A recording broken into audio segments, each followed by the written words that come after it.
welcome everyone. I am Glenda Dawson and I have Moongirl with me, my co host, and we are the Paranormal Dolls. We'd like to thank you for continuing to follow us and sending us emails and messages. And we look forward to seeing you in other events, other um, little events that we're coming to at this very moment planning together. So, Mm. yeah, right? We have today a very amazing couple, Dee Garcia and Chris Moon. Welcome. How are you Hi. guys? Call them Hi. the moons. The Moons, yes. And we've actually had like an event together, and it was really cute because it was Moongirl and the Moons. It was. I felt like we were in a That movie. was fun. Moongirl and the Moons, that's right. There you go. Start up a band or a paranormal investigation team. Right? I like that. Well, you're both in the same state, so you should be able to do that. I know we're like vecinos basically, and I had no idea when we first met like a long time ago. I was like, "Really, you're different?" Like, no one's from where I'm from. What did I just say? Yeah, we kind of felt the same way too. We're like, wait, where are you from? You're only 20 minutes from us? Oh my God. Yeah, I felt the same way because back, like in 2017, when I used to also do a paranormal podcast, and I would have guests and stuff. I used to always say, "Okay, I'm coming to you live from South Texas," and everyone would be like, "Okay, where?" Be like Brownsville. Okay, where's that? And so I'm like, nobody's from where I'm from. And then I brought this guy down here, and then Sarah's from South Texas. I'm like, yeah. There you go. It all worked out. Very good. We have a phrase I can't say because we will be censored, but there's a phrase, "Puro bing bing bing 956." Yeah. Yes, Yes, we do. at the end. Yeah. There's not There's a song. there's not a time that we're like at a club or something on a Saturday that song has to be the number one song every single time. Comes on down here, it's like the anthem. Yeah. It is the anthem. I have to show it to you, Glenda. You're gonna see why we can't air it or say the word. It's a lot of I curse think I've words. heard it, but show it to me again anyway, just to make sure. So tell us about you guys. Well, there's so much to say. I guess I'll let you go first. There's so much to say about me. Where do we start? We could just have enough drama with the last few months basically, but yeah, we go way back before that. So. Yeah. Let's see. We'll start with you. You're the big Mr. Big Deal, Mr. Moon. Well, I've been I guess kind of like my bio. I've been investigating in one way or another since I was 7 years old. A lot of people hear that and they say, come on, 7 years. It's true. I literally had my first experience when I was 7, and I had a very devout Catholic father that I literally had to prove to him that these things were happening because he thought I was just crazy. And, he was a skeptic for a lot of years, but now he actually runs the Capitol Hill Ghost Tour in Denver. So he's come around a little bit. So, yeah, you see how that works. But I'm probably the things I'm most well known for in the paranormal. Originally, and it doesn't get talked about anymore. I was the first guy who started interviewing spirits, the modern EVP that you see that happens right now. I went out there with my recording devices. I'm talking about reel to reel. I'm talking about tape recorders, all those different kinds of things, and eventually voice recorders. And I started talking to spirits, and I'd literally have conversations. And I would leave 10 seconds of space so they can imprint their voice, and then so on and so forth. And when I started doing that, everybody said, "You're crazy, you're nuts, it's not going to work, that just doesn't make sense." And lo and behold, if you watch a TV show today, I think everybody's doing some form of that. Mm-hmm. Right. And then, so I'm always the crazy guy. I was in bands for years. I toured in rock bands, and I would investigate when I toured. And when I retired, I opened up Ghost Hunter magazine, which was an online magazine. And that came out about 4 months before the TV show Ghost Hunters came out. So that was kind of a nice tie-in. And then eventually I opened up Haunted Times magazine, which was a print magazine. And that I actually opened with my father, and that had a great run. And then I guess I'm most well known for my Ghost Hunter Universities, which was the first public paranormal investigation event that was out there. And then, of course, the Ghost Box, Frank's Box. I was the very first person to ever do that, and I wrote a book about it. And You have a book in here? Probably not. It's a lady. You brought the book, so you could have been like, Right, didn't even think about it.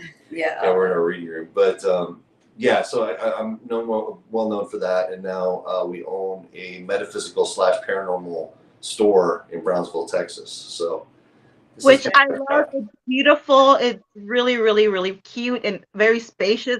I went on their opening, and they offer a lot of awesome services. You guys want to talk about that really quick? About First, what's the name?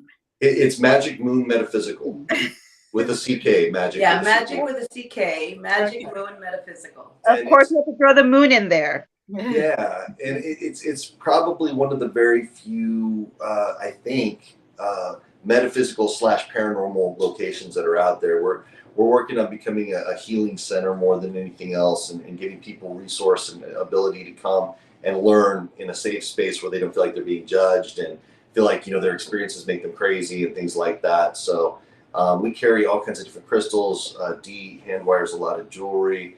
Hand wire wrapped a lot of jewelry, and we have paranormal equipment. We have cards. We have books. We're really proud of the space.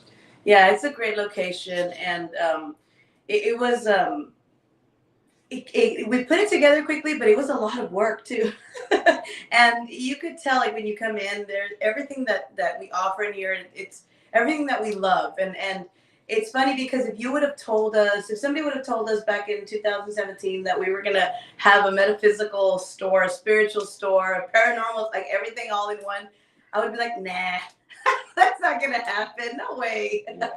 It's true, because we had a really successful online crystal and jewelry business, and unfortunately we lost all of that in a fire we had back December 19th.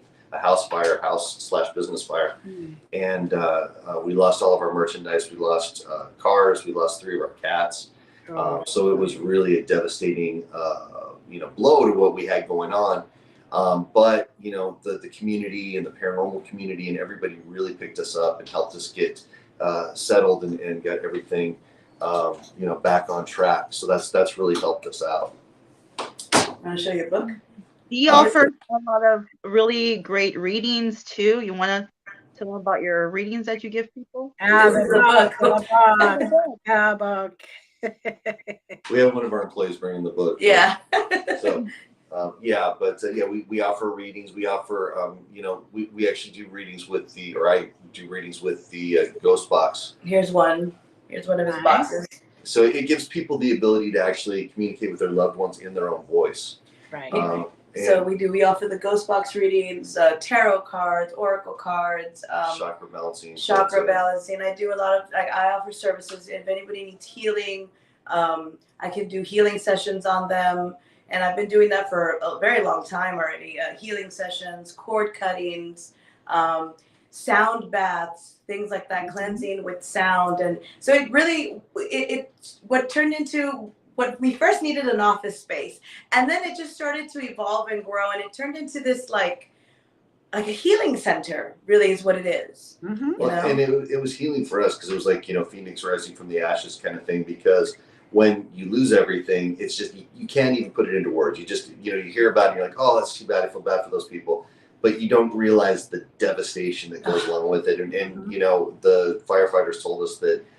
If we hadn't been awake for some bizarre reason, we wouldn't be here. That the whole family would have gone, and we had our 2 nephews as well, and all of our animals. And my kids were there, both my children, and all of our pets, and everyone made it out except for 3 of our babies. It's still devastating to me. I still, when I think about it, I can't. It hurts. It's heartache because when you have pets, they're your babies. They are your babies. And but I do firmly believe that. I was getting a lot of messages after that happened. Like I would see a poem here, a poem there, a video here, a video there. And it was always about like how your pets feel when they leave you on this physical plane. And I felt like I was meant to see those, Mm-hmm. and they were very healing. And there would be things like, don't cry for me. I know you love me, things like that. And then there was one, because when it first happened, my son and I were like, I don't want to replace them. Especially he had his cat for 5 years, and I had just I had about a year with her name was Kenya, the one that would sleep with me, and my son's cat was Sunny, and then we had little Walter. Okay. And it was such a devastating blow. I never, and I'm still not over it, but I guess, healing takes time. And there was this one video that I saw, and I know I was meant to see it, and their little soul sent it to me, and it said something like, I'm not going to quote it verbatim, but what it was about was, when humans die, they leave a living will, and they leave things to people. And then the video says, if with my paws I could do the same, it says, I would leave to the stray cat, I would leave my loving home, my loving bed, the hand that pet me, and then at the end it says, so don't ever say I would never have another pet again, because this is all I have to give. Oh my God, I was just the waterworks. I'm trying not to cry right now, but it's crazy because then. Yeah, then we were actually sent cats, and it just, the way that happens, the universe somehow gives you cats, and we were given 3 great little kitties that are now with us. But to finish my thought with that, along with that, we were given or not given, but we got into a new home within a couple of weeks that was fully furnished, less rent than we had before, and the community really came together. The paranormal community, the Brownsville came together, everybody just to help us get back on our feet with food and clothes and all those kinds of things. And then, that's why this really became a healing center for us, because when we opened the doors, we realized it's not just healing the people who come in here, it's also healing us. The more people that we can help, the more people that we can inspire, that's really what it's all about. Especially because I honestly felt that with the work that we've been doing before then, which is, helping people, helping them heal from depression, doing healing sessions with them, counseling, all of that, it's like they say, you get back what you put out into the world, right? Mm-hmm. And for a slight minute, I don't think we ever felt like, wow, why did we would look at each other and be like, okay, I don't understand this, but soon something's going to come out of it. And I remember we were sitting, all I wanted to do was crawl into a corner and just bawl for weeks, and just after that happened. But we were sitting at the hotel that after the fire, and we kind of looked at each other, and we both at the same time, we were like, we're both Aries, by the way, so that we looked at each other and we were kind of like, what are we doing?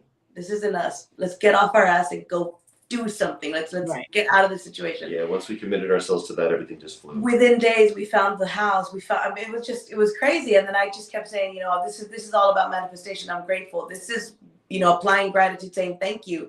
I understand. I need to keep doing my work so I can continue being blessed. And it's one of those hard lessons, but it's, you don't understand your current situation until later. And I feel like this location, this healing center, would have never been born without the fire. Exactly. Yes. That is, I understand where you're coming from. In 2011, I went through a hurricane in New Jersey, and I lost everything. It was one of those big hurricanes, and Irene. So I know that hurricane you're speaking of. I was actually I was scheduled to speak at Brookdale College in 2011, and that's one of the first colleges that I had to cancel because of the weather. It was so bad out there, and there were people's boats and people's yards and things. It was really bad. I remember that. Yes. So it was to the point where we came back and we realized there was 6 feet of water inside the house. So I understand completely. And yet, had that not happened, I wouldn't have moved to Pennsylvania. I wouldn't have started my own center. I wouldn't been able to get my children the schooling that they wanted and everything. So everything turns out for a reason. We go through hard lessons, but absolutely, it's like just redirecting. And once we pick up and we realize it's time to move, everything just works out. Sometimes the universe has to push you because you're meant for so much more. You're meant for something else. You're needed in a broader spectrum, in a different way. And so the universe is like, get out there. We were so comfortable in that house and having the business out of the home, and just, we're even traveling less now. And I mean, still traveling, but we were so comfortable. And I think the universe is like, I need you out there. and I do see how it kind of turns out, because we did turn down some opportunities and things like that just because we didn't want to. We just felt so comfortable staying where we were. Yeah, exactly. We're pushing us out of our comfort zone so we can expand and grow, because otherwise we wouldn't move. Really. It's true. It's true. Habit. So I don't want to, and then that tower moment comes. They're like, you better get up and do, because we can't be stuck here anymore. Exactly, and that's what it was. It was like a tower moment, but and like in talking about tarot cards and that card specifically, the tower.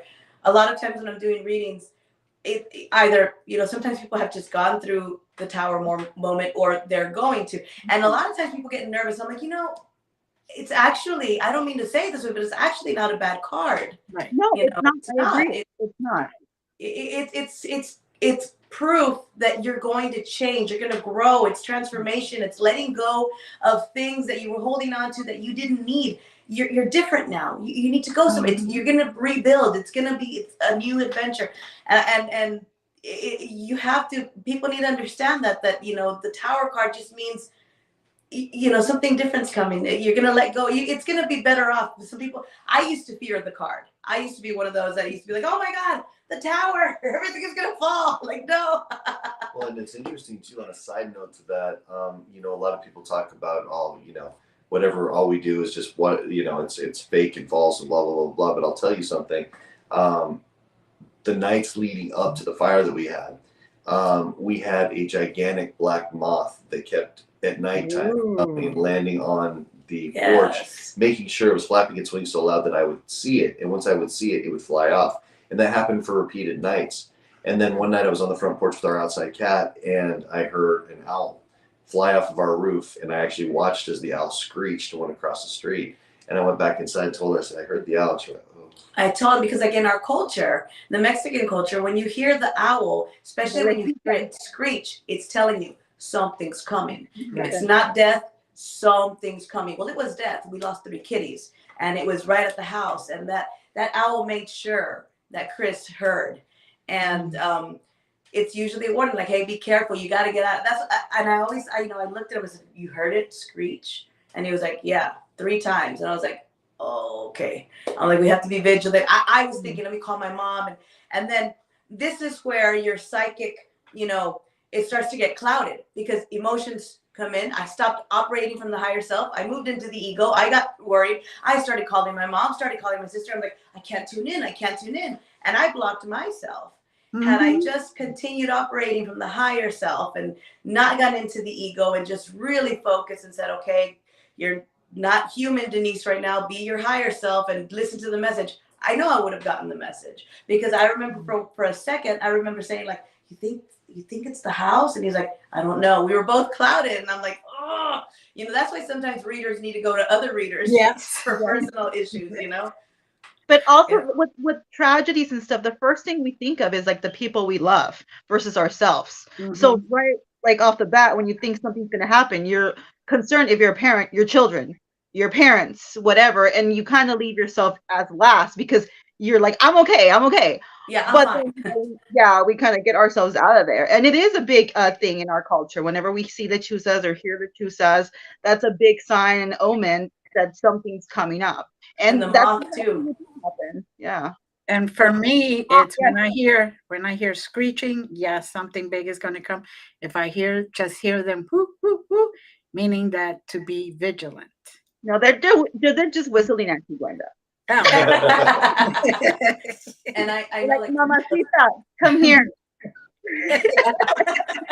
The same thing happened with you when you heard the owl and you saw the moth, because at the time I remember your mom was she wasn't doing so well. She was really ill, and how everything hit, it was really strange because just days before she had fallen and broken her collarbone. Oh. And at her age, you don't know, and it was scary. She was supposed to go in for surgery, and then the fire hit right at that time. Yes. And it was I couldn't leave because I had all that going on, and she had that happening. But we really did feel it was kind of an attack. There was definitely an attack that goes on. And here's an interesting thing that happened from it too. 99.9999% of everybody was awesome. They were positive. They were like, hey, you got this. You guys deserve. We're going to get everything taken care of. And then we had this small contingent of people that waited back and said, see what you do. God's punishing you. You're being punished for what you're doing. That's why he did this. He took everything away from you because you did this. So we said, no.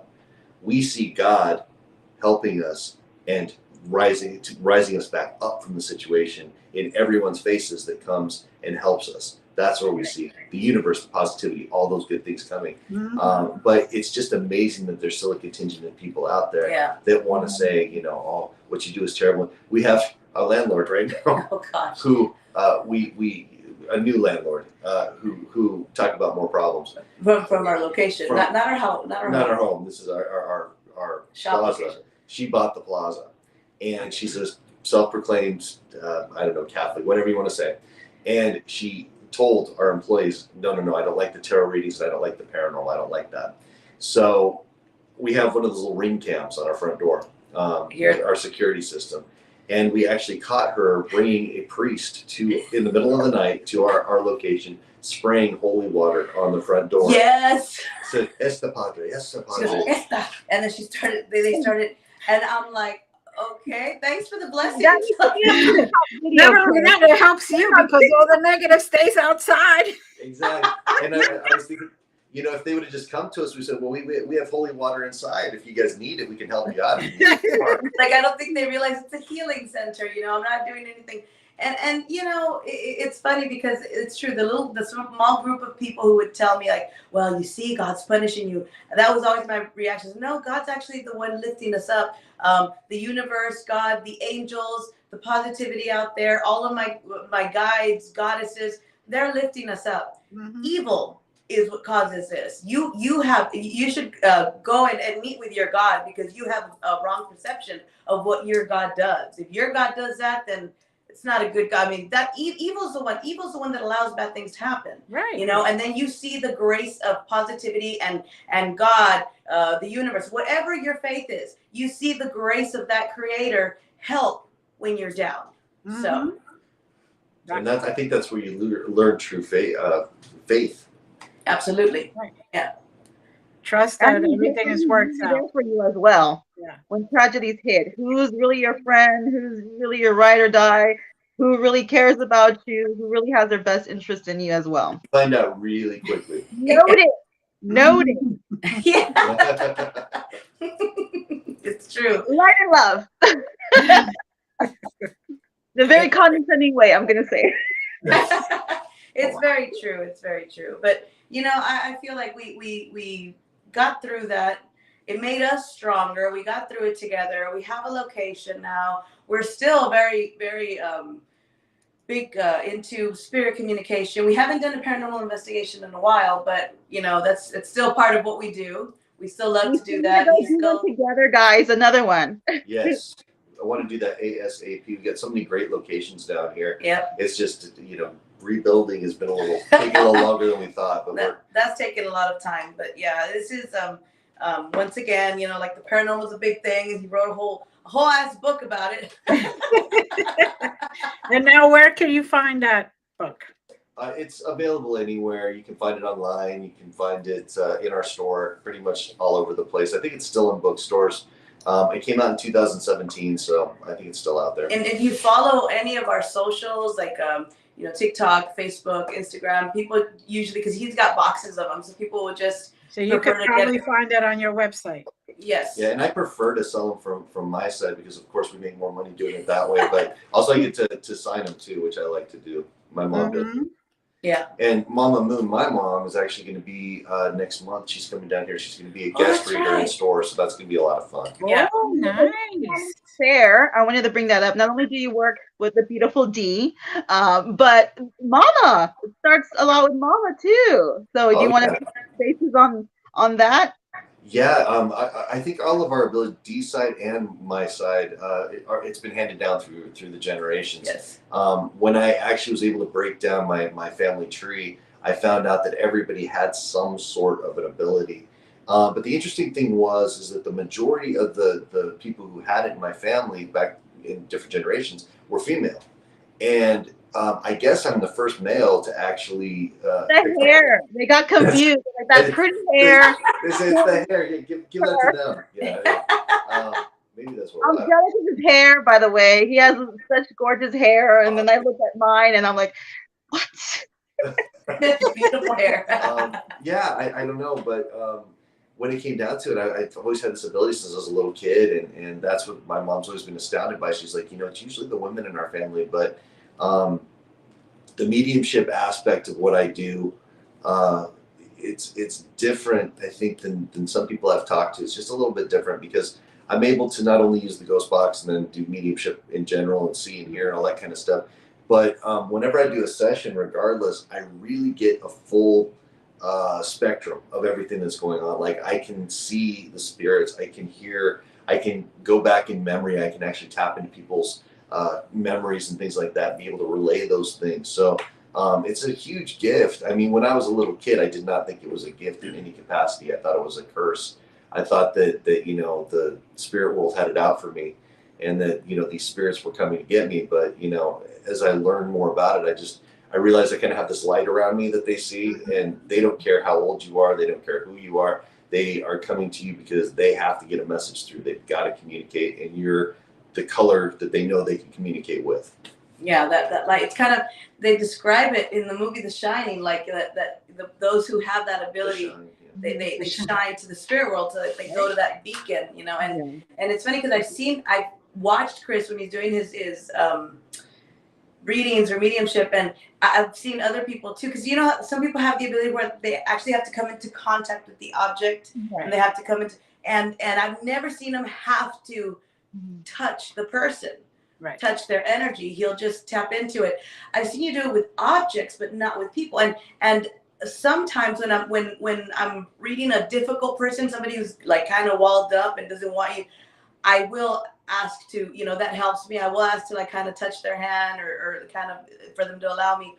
But I've never seen Chris have to do that. And it's interesting to see different, people with their abilities, how they tap into energies differently. Everybody has a different way of doing it. They all get different signs or communications from spirit or entities, to leave it that way, from the other side. I know what you're saying. It's really interesting because I talk to like other mediums. Like it's kind of like, oh, I can do this, but what can you do? Or like it's kind of like, oh, true. Too. Yeah, we've all got different shades of the same sort of thing. Yeah, I mean, we do readings for people, or I do readings for people in like Australia, New Zealand, and that kind of thing. And when you talk to them and they say, well, how can we do a reading? I'd love to do it. And I say, oh, just do it over video. It's fine. And their first initial reaction is, there's no way. I'm all the way out here. You're all the way over there. And I say, that makes absolutely no difference to me whatsoever. All I need to do is see you and make the connection. And they're like, okay. And then by the time it's over with, they're usually pretty happy. With me, all I need to do is hear someone's voice. I don't care how far, because I've done really far readings too. And like, I just want to hear your voice. You don't even have to look at the video. If we can, cool. But as long as we hear or something, well, from my end at least. But it's always so interesting how everyone can tap into their gifts and what kind of gifts they have. I've always been in awe with like, oh my gosh, really? You can do this? How? I don't know. It's really interesting. It's all about the clairs, how different you perceive the clairs, and how well you have decided to develop them and let them rise above all the other noise. Right. Yeah, exactly. Because like, oh, Chris, by the way, my sons also have the gift. I'm a generational thing, and it's always been women. And then with me, I'm like, no, I think I'm going to share it with everybody. And I did. They must have nice hair too. Wow. Actually, they do. I think there is something to the hair in Native American culture and Native Mexican. You see, I have two sons too, and they have got the hair as well. So it is a generational thing. I wasn't sure about it because everybody has told me, they said, well, I do have a little bit of Native American blood, so on and so forth. But anyway, a little 10 bit. And everybody told me the reason you keep your hair so long is because that's your magic, your ability. That's what I said. Well, I just like my hair long. And so I did one of those things. I was at the Lizzie Borden house and I was doing an event out there.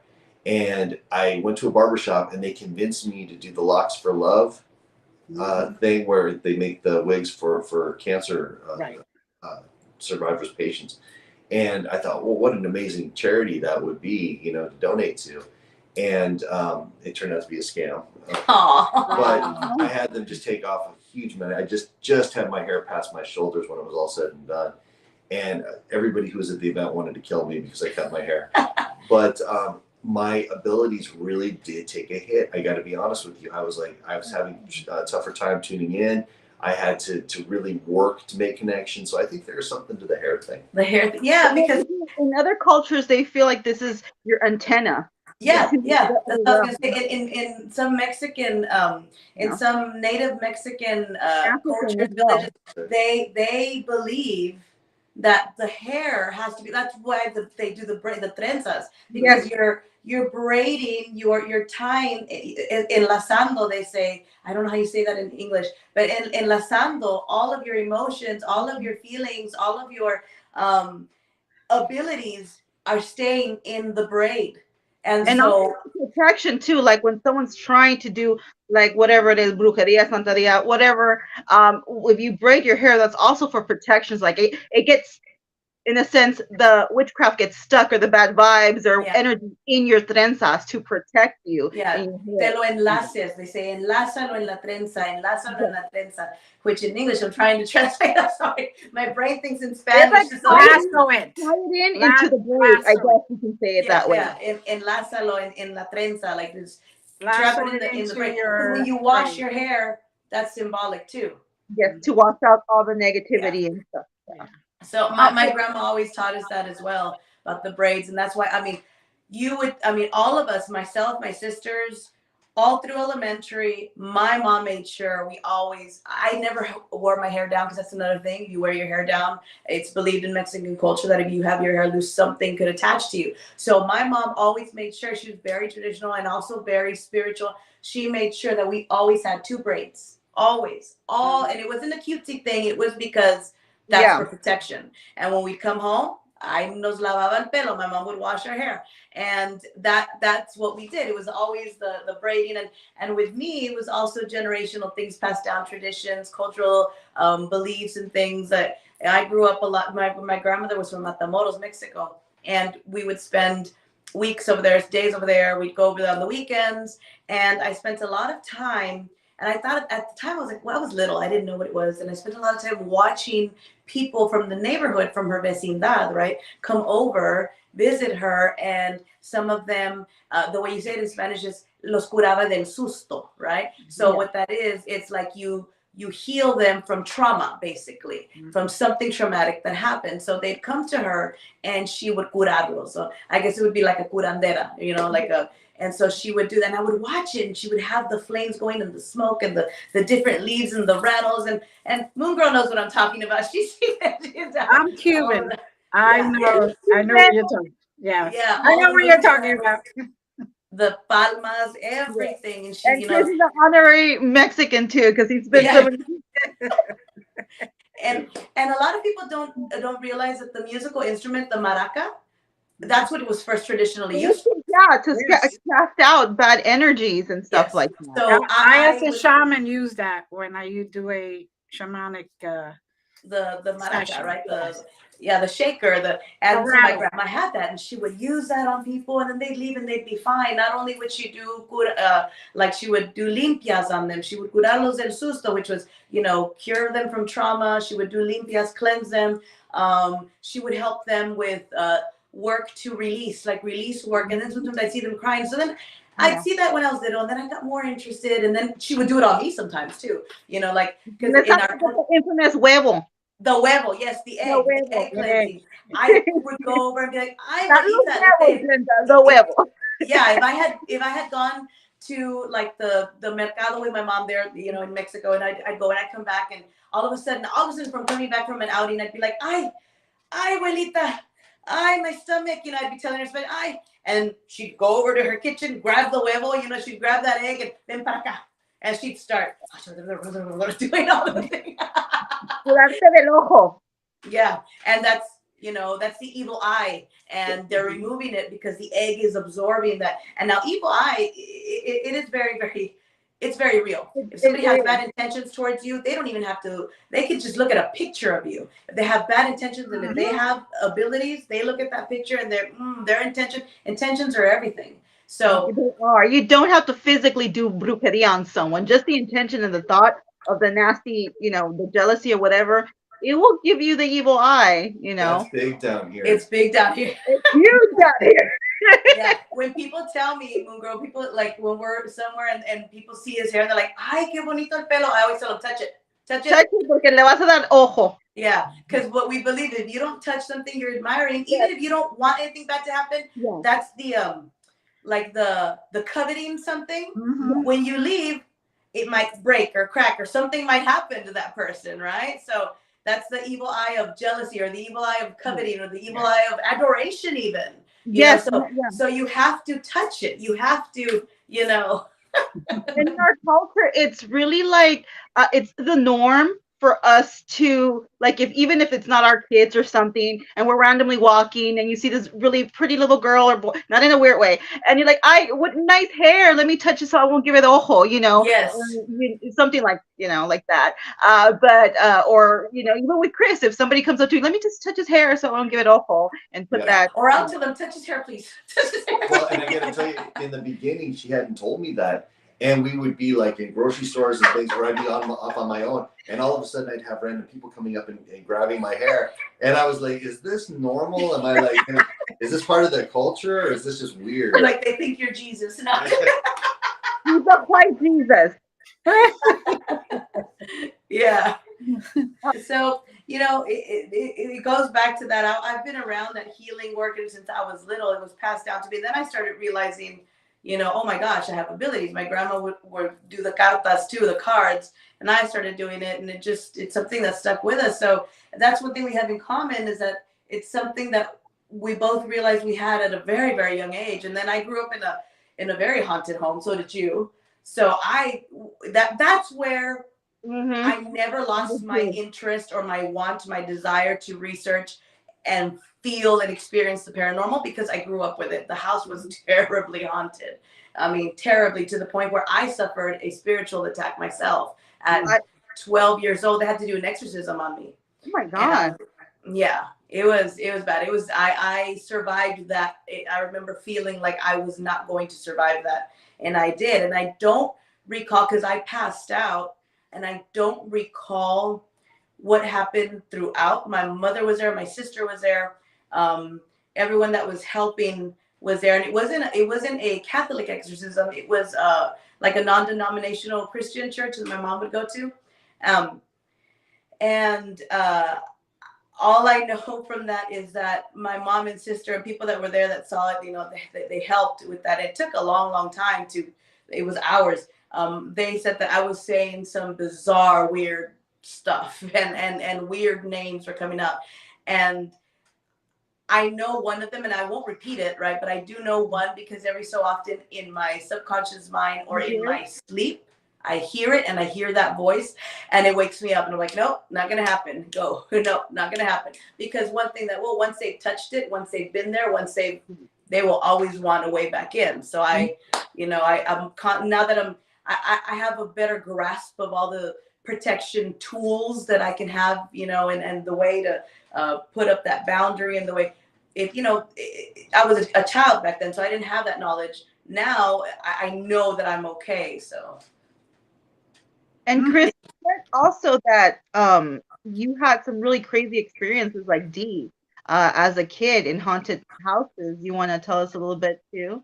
Oh, I can go on forever. Honestly, I that's the thing that really scared me in the beginning, because the first nights, I'll start one that I didn't realize until later was a paranormal experience. I was 4 years old, extremely sick one night. So it was bathroom bed, and I had a bunk bed at the time. And my mom, Angel, was, like helping me, taking me back to the bed, helping me get back up the ladder, the whole thing as that goes. Well, I remember the last time I got up, I was so sick, I went to the bathroom and I was laying there and I couldn't really move.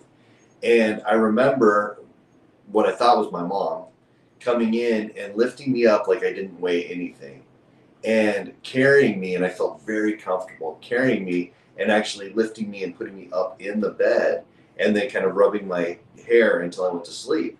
And so in the morning, I walked down the hall and I felt better. And I said, hi, Mom, hi, Dad. And I sat down and started eating food and everything. And they're like, oh, you look like you feel better. I said, yeah. And I told my mom something like, wow, I can't believe how strong you are. You were able to lift me back up into the bed And she looked at me, she goes, "What are you talking about?" And I said, "Yeah, remember when you lifted me back up?" And she started asking me questions. And I realized once she started describing what's going on, that was actually my great-grandmother who had gone to take care of me and put me back up in the bed. So that's the first paranormal experience that I had. But I was very comfortable with that. Even when I learned, I was like, "Oh, okay, that's my great-grandma coming to help me." I would have been like, "What?" It just made sense in some weird level. And then when we moved into a house in Denver, Colorado, this is a long time ago, we moved into this house, and I remember we walked in, and it just felt weird. I couldn't describe it. I didn't know anything about ghosts. Other than Scooby Doo or whatever the case might be. And honestly, and so I remember that first night we were laying there, or I was laying there in bed, and we didn't have air conditioning in the house. We just had all the windows open, and there was a bar really far back across this field, and I could hear people like talking in classes and stuff like that. And I just opened my eyes to see what was in the room. You know how you do as a little kid. And when I opened my eyes, there was the three-dimensional shadow of a little boy just standing at the end of my bed, just staring at me. And he never moved. He never said a word. And of course, I panicked. But in the morning, I went to my father, the skeptic, and I said, "Dad, there's a ghost in my room." And he said, "The only ghost is the Holy Ghost." And that's what started me on my journey right there. I was like, I got to prove to this guy this thing is real. In that house, we had doors that would open and close constantly on their own. We had just insane amounts of weird things. We had a piano, a baby grand piano that would play itself in the middle of the night. And even my father would hear that, but he would insist it was somebody's radio somewhere or something like that. But it was so weird that the animals would lift their heads, but they couldn't move. They were just kind of trapped there when it would happen. And then an interesting thing that goes along with that too, I want to bring this up because this is crazy. There's a whole thing with Ghost Adventures. I don't. Oh yeah, I know what you're gonna say. This is crazy. I always knew about this story before we watched this, but tell them what happened to you. So I don't have the best relationship with them or whatever the case might be, but that's okay. Whatever, it doesn't matter. So this was the weirdest thing. When I was little, and this happened, it absolutely happened. In the middle, I used to wake up all the time because of the paranormal things that were happening inside of our house. And again, my father was no help, and he wouldn't let my mother help. He's like, let him deal with it. It's his own problem. He's got to figure it out, one of those kind of things. So I would get thirsty in the middle of the night, and we had to, our bedrooms were upstairs, and we'd have to go down these stairs, which had like an open railing going down to get to the kitchen to turn on the light, to get the water, that kind of thing. So I would dread going down these stairs because it would happen every single time. When I'd wake up and I was extremely thirsty, I already knew what the drill was going to be.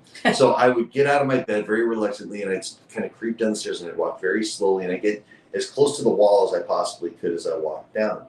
But each and every time, all of a sudden, out of nowhere, there would be this hand that would come and grab my leg and pull me, jerk me back through the bars of the stairs. And it was a green hand, looked like a decaying green hand, and with these long fingernails, these long, gross fingernails. And the thing would tickle me, would like literally tickle me, but not in a fun, haha way. It was painful because I was extremely ticklish, and I would cry and scream, but nobody ever came, nobody ever helped me. And I would always, after the attack, I would always be laying there almost traumatized, sometimes cut up, sometimes my clothes would be torn, and I would run back up, of course, and then put the covers back over my head. Well, I went back and reported to everybody that this was happening, and I called it the Tickle Witch because the face of this thing was just so hideous. It looked like the evil witch from The Wizard of Oz, but more disgusting. So, long story short. Sounds crazy, I know, but and I swear to people throughout my life, and they told me I was nuts. So the weirdest thing, she showed me an episode of Ghost Adventures at the very end, and Zach Baggins actually had the exact same experience that I had. And I never put that up publicly. I never put it on broadcast. I never said anything, just to my friends and family. And it was the exact same account that he would run into every single time. And it freaked me out because years before that, it was a new episode came out. He had told me that story, and I was like, man, that's insane. And I always wanted to know more. I'd be like, nobody would come down. I said, was your clothes still ripped, in the morning? You said a couple of times no, which was freaky. He felt like this witch was gaslighting him, like, oh, your clothes are torn. And then all of a sudden now it's not, So So then The I was passive watching aggressive is on the other side. yeah, so then I was watching an episode of Ghost Adventures, and it had to do with an entity that was that looked real creepy like that. That was happening to somebody in the location they were investigating. And I don't remember the name of the episode, but the ending stuck with me because then at the end, Zach was looking into the camera and he was talking. He's like, this investigation was very important to me because when I was a kid, and he went and he described the same thing. What happened? He called it the He tickle said, witch. I didn't know what to call it. I called it like the tickle witch. She would tickle me. And I was like, what? And then I went back and said, you got to see this. I called him. I rewound it.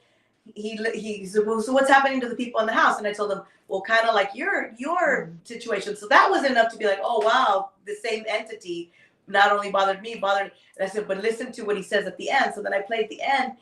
And he talks about that, about the fingers and the thing that come out and would grab him and tickle him or grab his leg or something different. And he looks at me, he's like, oh my God. I'm like, what if there's something to this? What if this is a real, like the Hat Man? What if this tickle witch is something that just goes out there? And, I love the name, the Tickle Witch. I need to go on a t-shirt. I can 100% attest that it is 100% real. It's crazy. Like, it's insane. I didn't have encounters with a tickle witch. My encounters were with this like weird shadow man. That's before I had my incident where I would hear the steps coming down. My sister encountered this with me too. We shared a bed and we'd be like talking. Then all of a sudden we would hear like down the hall, like just a big boom. And we knew it was coming. So we would grab hands under the covers like this and we were just waiting. And we would hear the heavy steps coming down the hall. Boom, boom, boom, boom. It would stop at our door. And we knew like, okay, it's just going to come through the door. Like without the door opening, you would hear or feel a this thing was invisible. It was just a shadow mass. And then you'd hear the steps, boom, boom, boom, stop right in front of us. And what this thing would do, because we would feel it, and we'd both be like, oh, like tears, terrifying tears coming down our face. We'd be grabbing each other, and then you would feel this thing just go, and just kind of lean over us. And you felt it staring at us, like, oh God, go away, go away, go away, go away. Like we'd be doing that. And then right when we would start to feel its grip let go, that's when we would both yell, Mom! My mom would come running from her room, and then sometimes she couldn't get in. We would never lock the door, but the door would always be locked. So that house was crazy. Like the stories that happened to us in childhood could definitely be something that somebody could put on TV. Because this was crazy. And like with you too. Like the stories I've heard that, your parents say, oh yeah, one time this happened to him, or he froze here. I'm like, wow, that's like stuff you see in a movie. And like these things, and the good thing is that my sister experienced that with me, and we both felt it, heard it. We were. It's interesting you said. See, and that's what I didn't have. I was an only child, or I am an only child, and I never had anybody to go to. I was always alone. I was on an island. It was just me and my animals. That was it. And they'd react to everything that was going on. They saw, they experienced, but who are they going to tell? So I'm kind of similar with Chris on that one because, and well, both of you with the seeing things since you were a kid and being alone, but I didn't have anybody. And also the family being, since we're here in the Valley, the family grew up being Catholic. I'm not Catholic, I'm spiritual, but they grew up Catholic. So they would just push me in the room and be like, no, just stay in there. So I would be in Spanish and not so nice words. You know what I'm talking about, Deep. So they would throw me in there and I'd be so scared. Like sometimes I'd just be crying because I knew it was coming and there was nothing I could do. And it was the whole house. I would walk crazy, yeah. And I would see things, I'd feel things, and the sleep paralysis was so terrifying. I had that too. Terrifying. And then having the family kind of gaslight you, like, no, it didn't happen, until they freaking finally, when I was in school, they went to my room to put stuff away, and my grandma and my mom saw this demonic shadow lunge at them. Wow. They dropped all the clothes. They ran away. My grandma being Hispanic, she always has like holy water, little ball in her chichi purse, and she just started, casting it away. Can I say something? Do you notice how these things will always attack, or the majority of the times they attack those who have a gift? Like you, Moongirl, me, because they could have. My sister experienced it with me, but she always no, I don't believe it. She'll deny those experiences, and then when we're alone, I'm like, it happened. I don't want to sound crazy, she says. I'll make a point to that though too. I think there's a reason for that. I think that there is, when you're very young and they see you have the ability, immediately they try to turn you. They try to either get you to stop doing light work, or they get you to work for them, and that's what they do. That's why they attack the people with abilities. With abilities, and I think that they really feed on the people that have no one. That please help me, help me, help me. There's nobody to help. You know, my father used to look me in the face and say, "You're crazy. You're out. We need to look for a doctor. There's something wrong with you." And I mean, I think that intensifies their energy and intensifies their efforts. Right, Yeah, because the fear that you create or they create upon you increases that negativity, so they feed off. It's like a vampire, Yes. you know, an Absolutely. energy vampire in a way. Absolutely, it is. And I was very blessed that although when I started seeing everything, I already had my protection around me. I already had what I call my team. I started to see everything before the age of 2. I started interacting with all of them, but I guess because I was so young, they were like, we're gonna make sure that it doesn't happen fearfully for her. So That's beautiful. That's awesome. That is awesome. Like, I wish that would have happened I to know. me. we all Oh have my stuff, God. but you know, I go into places and now they call me when people stir up stuff in their, you know, especially some paranormal teams that like to go in there and instigate. That's when I and Larry get called, my other half get called into it so we could come down. So maybe that's the reason they wanted to make sure I still did that job, because it was important in the future to Right. be able to just walk in there and say, guys, I'm not here to hurt anybody. Let's come up with some agreement. You No, know, I don't know if you guys got this too, but when I was younger, we would move around. I started thinking like, you know, because I was really young, I had no one to talk to. I tried, but you know, of course, they wouldn't listen. But I used to think like, damn, my luck. Every place we move, it's haunted. Jesus. Yes. I was like, what? Yeah. They follow you. It could sometimes it's not the location that's haunted, it's the person. If you have abilities, they follow you. Well, when I was 16, I finally moved into a new house about 5 miles from that location. I thought, oh, finally, because that was a Arapaho Indian burial ground where we were living at the time. So I thought, oh, it's got to be that. We were right on the mound. That's all there was to it. But when we moved into the new house, I actually had more paranormal experiences there than I had in the house prior. And yes, that location had some things going on, but I know I was the beacon that drew it all in. Yeah, it's one funny point, because earlier you mentioned Scooby-Doo. I know nothing has to do, but you know how I said like they always attack those with abilities. Another thing I've noticed, just I observe people that have had like paranormal experiences or that have abilities. I ask, what was your favorite cartoon growing up? Everyone says Scooby-Doo. Yeah. That was my favorite. That Because was it was like watching I a do. documentary. Yeah. yes, you were watching Paranormal Investigation. And my favorites when they used to have like characters, like they had the Addams Family, of course, Elvira. So I was, even back then, I was like, what? Yeah, so that's just an interesting observation I've made. So we're all haunted since we were young, and we all love Scooby-Doo. there you go. This is a really fun interview. Thank you guys so much for being with us.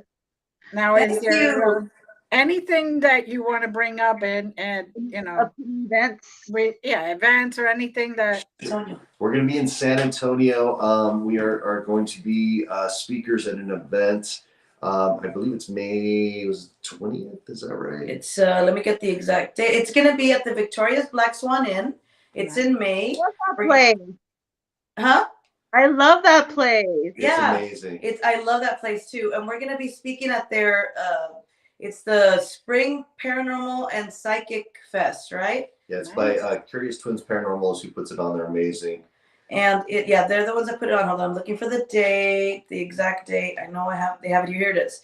So that is going to be in San Antonio at the Victoria's Black Swan Inn, and it's going to be May 20th at 4 p.m. And it's called the Psychic and Spirit Fest. Psychic and Spirit Fest. And so this will be, I think, is it third year?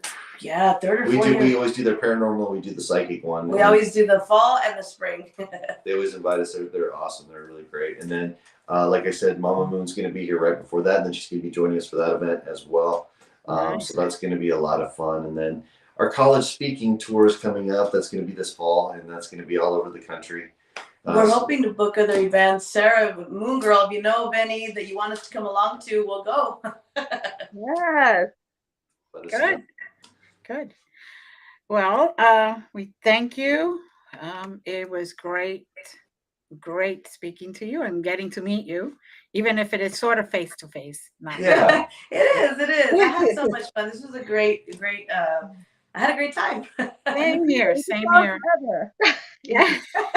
And we didn't even get to touch on like the Frank's box. We have to have him back on again I sometime. know. Yeah, we didn't get to touch on that story, the Frank's box. Yeah, we'll do it next time. Yeah. All right. Yes, definitely. We'd love to have you back. And of course, at any time you get anything that you want to come back, come and see us. Will Really. do. Just All make right. sure everyone follows our Yes. Magic Moon Metaphysical on TikTok and Yeah. come visit our store in Brownsville, Texas. There you go. There you go. You heard it, guys. You know, you met the great people. Now let's go support. All right. Thank you. Love Thank you you. all and blessings. Thank you. Bye.